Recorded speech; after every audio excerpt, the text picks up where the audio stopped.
তুমি শুধু আমার। জানগো, এই কথাটা বলার অধিকার যেন শুধু আমারই হয়।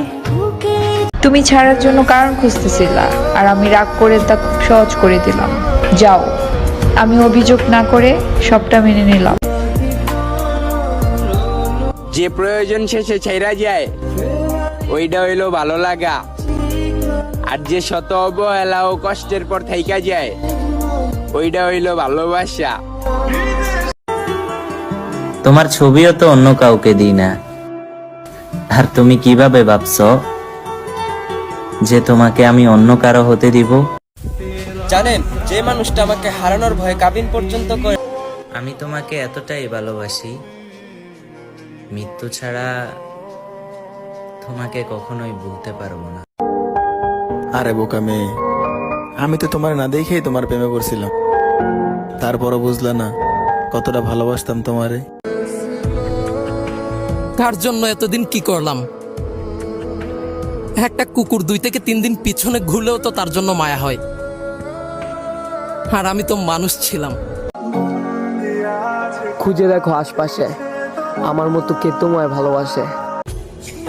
তোমার সাথে চাঁদকে মিলাবো না, কারণ চাঁদ সবার, তুমি শুধু আমার।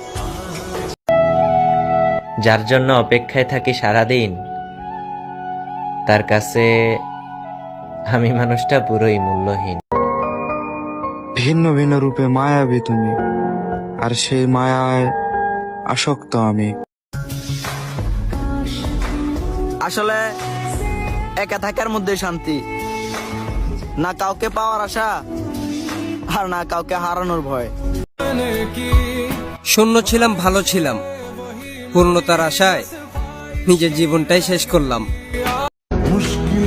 যাকে বারবার দেখতে ইচ্ছে হয় সেই মানুষটাই হলো তুমি। জানি তুমি আসবে না ফিরে, বাসবে না ভালো, তারপরও সারা জীবন অপেক্ষায় আছি তোমার, পারলে আইসো। যে আমাকে পাওয়ার আশাই করেনি তার জন্যই কেঁদেছি আমি বহুবার। যে আমাকে কখনো ভালোই বাসেনি তার অভাবে জীবন জুড়ে আমার হাহাকার। তারে পেয়েও হারায় ফেললাম, তার থেকে ভালোই তো তারে আমি নাই পাইতাম। স্বার্থহীন ভালোবাসার মধ্যে মায়ের ভালোবাসাটাই সেরা, যে ভালোবাসায় কোনো স্বার্থ নেই। প্রসঙ্গ যখন ভালোবাসার কথা ওঠে তখন আমাদের মায়েরাই সেরা। যার মায়া বেশি তার লাইফে কষ্টটাও বেশি।